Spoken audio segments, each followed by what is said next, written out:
Olá a todos que estão vendo esse trabalho, aqui quem fala é Edgar. Fiz esse trabalho em conjunto com o Bruno Palu e pretendemos abordar uma breve introdução sobre polímeros e óxidos condutores. Óxidos condutores foi um trabalho de IC realizado por mim. Desde 2017 estou participando do projeto de pesquisa sobre materiais e temos um artigo publicado sobre polímeros condutores também, né, que foi inclusive um trabalho de mestrado de um dos autores aí que aparece nas referências bibliográficas. Eu fiz parte desse trabalho. Então, pretendemos dar uma breve introdução sobre esses assuntos que têm gerado muito interesse hoje em dia. Esse é um assunto muito amplo, muito complexo, então não tem como a gente falar tudo sobre, mesmo porque iria dias, meses, anos, de repente, falando sobre isso. Então, essa ideia de dar uma breve introdução é apenas para o pessoal se situar nas novas tecnologias que estão surgindo. Então, o trabalho ele vai ser dividido em, digamos, 7 partes, né, que é uma breve introdução, vamos dar uma breve introdução, uma breve ideia sobre as aplicações dos polímeros e óxidos condutores, falar um pouco mais sobre esses óxidos, abordar um pouco sobre o trabalho de C que foi feito sobre óxidos de condutores, porque os que são usados hoje em dia, eles têm um alto custo de produção ainda. Depois passamos para a parte de polímeros condutores. Estamos interessados bastante no PDOT PSS, como polímero conjugado, né? Condutor conjugado. Ele é muito interessante, porque ele tem algumas propriedades intrínsecas dele que habilita ele a usar em janelas eletrocrônicas e em células solares orgânicas flexíveis. Também pode ser usado em supercapacitores e outros componentes aí da eletrônica.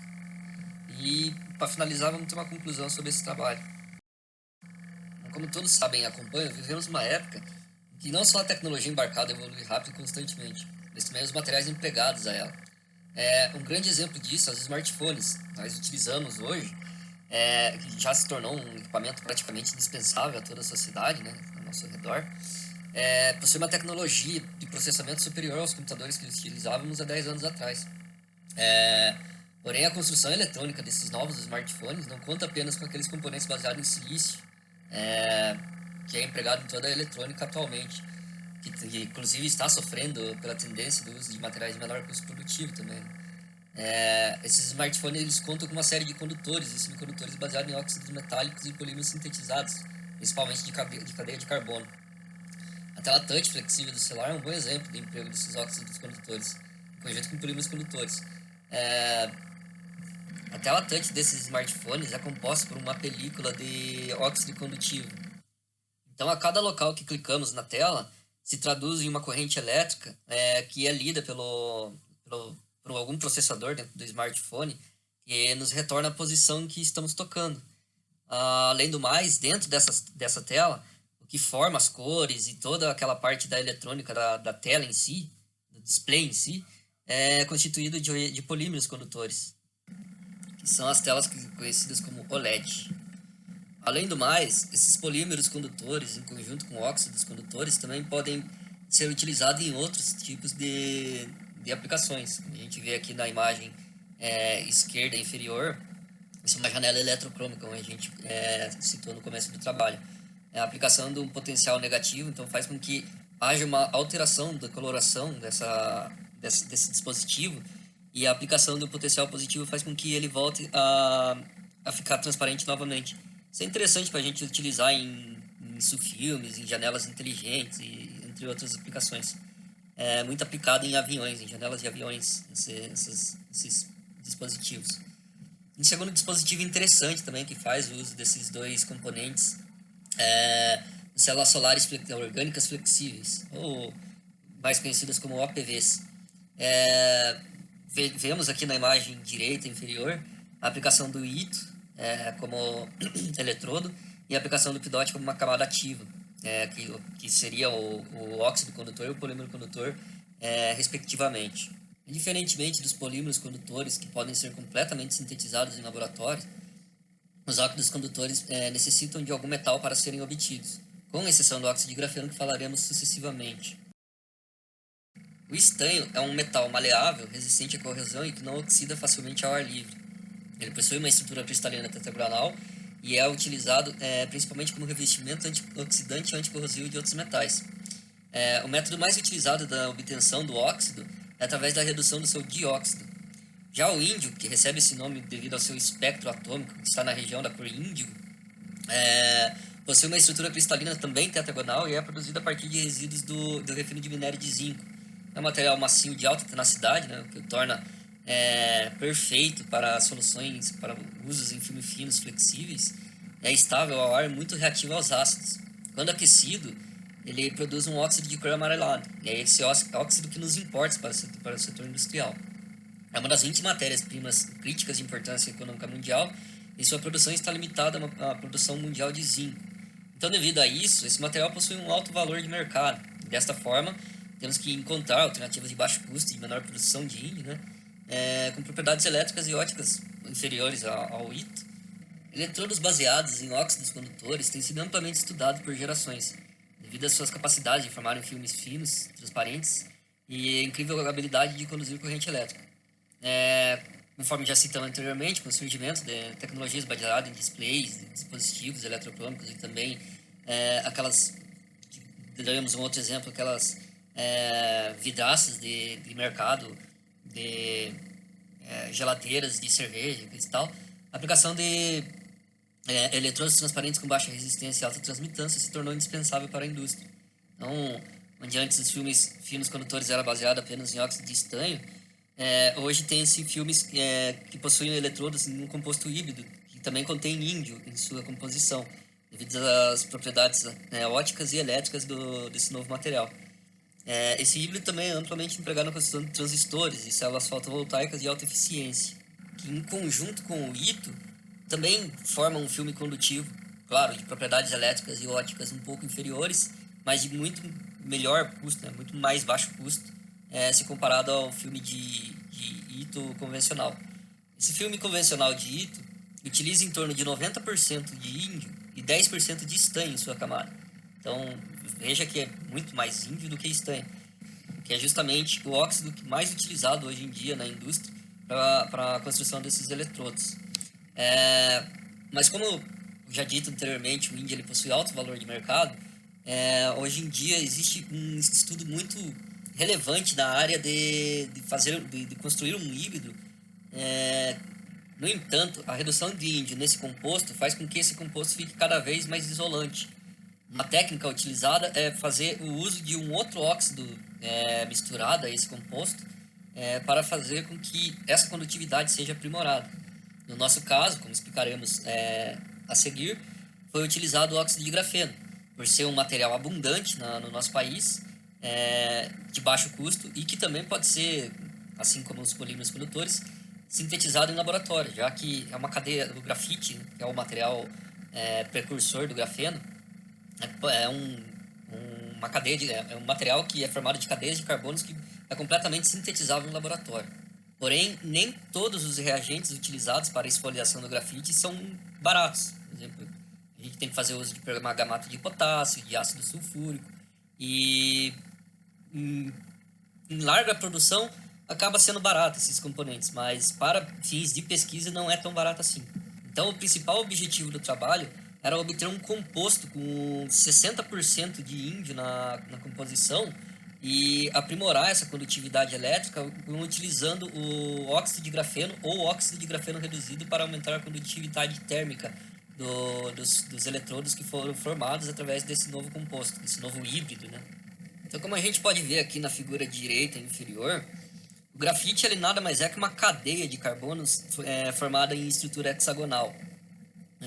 Essas camadas são interpostas uma acima da outra, e para a obtenção do óxido de grafite, o que se faz é fazer a oxidação desse grafite para que grupos de oxigênio e hidrogênio sejam alocados no meio de cada camada. Após feito isso, fazemos um processo que se chama de esfoliação. Essa esfoliação retira camada por camada dessas camadas oxidadas, e são essas camadas por camadas que a gente chama de óxido de grafeno. Porém, o óxido de grafeno ele não é condutor. Para tornar ele condutor igual era o grafite, a gente faz um processo chamado de redução. A redução nada mais é do que retirar esses óxidos, esses grupos de oxigênio e hidrogênio das monocamadas de grafeno. Porém, fazer isso faz com que algumas, meu aparelho às vezes atrapalha, faz com que alguns defeitos apareçam nessas monocamadas. E é justamente esses defeitos do óxido de grafeno reduzido que o tornam um material condutor. Porém, claro, esses defeitos eles devem ser controlados. É interessante a gente ter um defeito ali na camada de óxido de grafeno, mas eles devem ser controlados, porque não pode ser também gigantesco essa estrutura, né, defeituosa.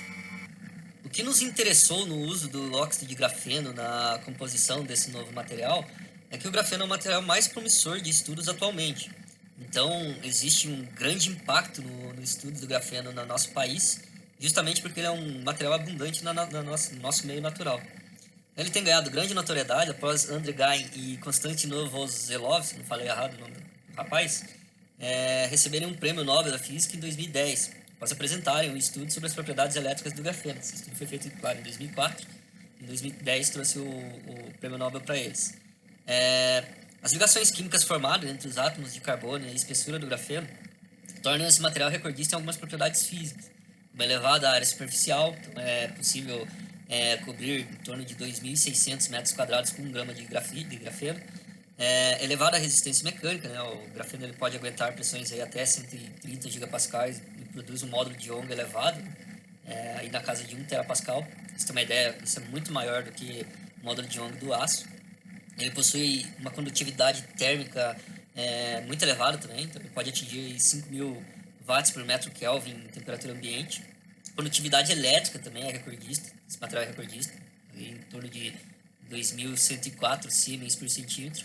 E mobilidade eletrônica. É também o material mais fino conhecido atualmente, né?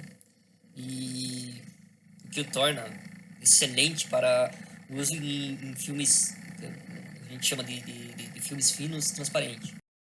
Então, para elucidar tudo o que foi dito e não ficar algo meio vago, a tabela desse slide apresenta um fator de comparação de preços dos componentes desse compósito comparados ao preço do índio. A gente então vê aqui que o índio, 10 gramas de índio custa em torno de $151, enquanto 25 gramas de estanho custa $130, um fator de 0,34, seria 34% o custo do índio. Enquanto o grafeno, estamos falando de um balde de 2,5 kg. Então, percebe-se que para 2,5 kg gasta em torno de $98 através do site Signal Audit, que é uma das referências da indústria química no mundo.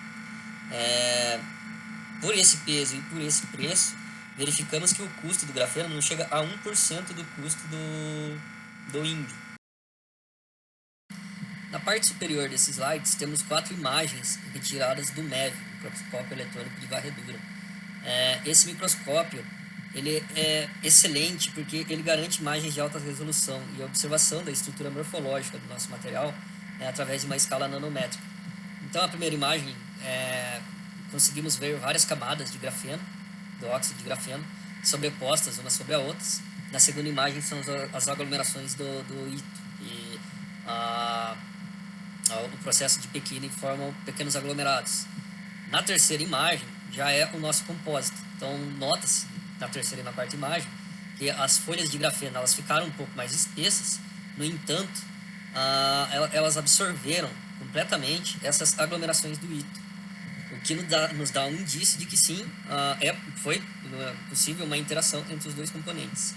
Essa interação é mostrada novamente na imagem abaixo, onde verificamos pela imagem do MET, que é o microscópio eletrônico de transmissão. É um microscópio em que você tem uma imagem dependendo da interação do comprimento de onda dos elétrons. Nós conseguimos observar pelo menos 2 camadas de óxido de grafeno e várias aglomerações de ito. Já as imagens à esquerda é um ensaio denominado SAED, que demonstra a dispersão dos elétrons na camada no nosso compósito. Também é feito pelo mesmo equipamento que faz a microscopia eletrônica de transmissão, e elas nos retorna como está a estrutura cristalina do nosso material. Então, reparamos na primeira imagem que o óxido de grafeno ele possui uma estrutura cristalina hexagonal, conforme já tínhamos visto no primeiro slide. O óxido de grafite, o grafite em si, eles são várias camadas de carbonos e hexágonos. Esse tipo de estrutura esse tipo de imagem significa que a estrutura do material é monocristalina, diferente da imagem abaixo. Deixa só o carro passar aqui. Diferente da imagem abaixo, onde temos o SAED feito através do ITO, que mostra que ele é um material policristalino, devido a esses vários arcos que verificamos, o mais incidente e o outro. Cada um desses arcos, ou cada um desses pontos que foram marcados nessas imagens, caracteriza alguma face da estrutura cristalina do nosso material. Então, nessa imagem mais escura, foi feito o levantamento da nossa blend. Diferente dos outros que foi feito em materiais separados. Aqui nós já conseguimos notar na blend a estrutura hexagonal do carbono, é bem notável, e menos irradiante as estruturas circulares do óxido de estanho. Por último, e mais importante para um trabalho que envolve eletrodo, as características elétricas. Não foram levantadas todas, mas aqui a gente já consegue ter uma ideia de como foi a resposta da mistura. Então, conforme explicado no começo do trabalho, fizemos dois compostos, um com índio 60-40 e outro com 70-30. E na primeira imagem mostra que o 70-30 é muito mais condutivo que o 60-40. No entanto, na segunda imagem, o mesmo 70-30 comparada com o GO, essa imagem mostra que o GO é muito mais condutor do que o ítio 70-30, devido à diminuição do índio, deixar o material muito isolante. No entanto, quando foi feita a mistura entre os dois componentes, nota-se que a blend ficou muito mais condutiva do que o próprio GO e o próprio ítio, quer dizer, ela aprimorou os dois componentes. Essa afirmativa é corroborada se analisarmos a tabela abaixo, onde conseguimos notar que a resistividade da blend ela é muito inferior à resistividade do próprio ítio 70-30, sendo esse muito menos resistivo do que o ítio 60-40. Porém, é claro, ainda estamos longe de obter os padrões comerciais. Como vemos ali, padrão comercial, a resistividade é coisa de 2 miliohms. Então, essa foi uma ideia geral de como fazer um híbrido de baixo custo para os eletrodos que usamos atualmente. Não mostramos todas as caracterizações devido ao espaço de trabalho e devido à não publicação ainda desse trabalho em artigos científicos. Porém, já podemos concluir que existem sim algumas falhas no nosso estudo, mas essas falhas ainda podem ser aprimoradas e conseguiremos obter resultados muito melhores e, de repente, com a publicação do artigo científico e os interesses levantados pelos nossos trabalhos, talvez tornar esse novo compósito um compósito em escala industrial, de menor custo, claro, de fabricação do que os eletrodos atuais. Graças aos polímeros condutores, que inclusive renderam o Prêmio Nobel de Química em 2000, hoje temos tecnologias de células fotovoltaicas flexíveis, conhecidas como filmes finos, mas são menos abundantes que as de silício, que ainda é mais barato e eficiente. Alguns desses polímeros, chamados de polímeros conjugados, podem ainda sofrer variação de sua coloração conforme o potencial elétrico que o alimenta no processo de redox. Isto é interessante pois possibilita criar janelas eletrocrômicas e aplicá-las como isofilmes inteligentes, por exemplo. PEDOT PSS é uma mistura em solução aquosa de PEDOT, polietileno dióxido, que é um polímero condutor, e PSS, poliestireno sulfonado, que é um polímero isolante. Isso o torna aplicável como camada aceitadora de lacunas em células fotovoltaicas orgânicas, eletrodos ou buffer layers. O PSS confere ao PEDOT a capacidade de se tornar solúvel em água e, com isso, apto a ser depositado em substrato hidrofílico, como o vidro. Como o PEDOT PSS é um material aceitador de lacunas, para que isso ocorra é necessária a deposição de um segundo polímero condutor iônico. O polímero condutor iônico mais utilizado nessa configuração é o peolício, uma mistura de PEO, polioxetileno, e LiCiO4, perclorato de lítio. Na figura direita são mostradas as variações de cores que o PEDOT PSS apresenta ao aplicarmos potencial elétrico em seus eletrodos. Aplicando uma tensão negativa de até 3 volts, o polímero sofre redução e apresenta coloração azul um tanto escura, pois filtra grande parte do espectro visível. Mas, ao oxidá-lo, ele passa pela tensão neutra ainda azulado. Este comportamento se assemelha a uma esterese. Continuando a aumentar a tensão até no máximo 1.6 volts positivos, pode-se observar que o polímero, agora oxidado, é muito mais translúcido, absorvendo muito menos do espectro visível. Agora veja este comportamento no vídeo seguinte. Será mostrado na região superior o potencial elétrico, e as amostras no gráfico são referentes à variação de cor em função do tempo.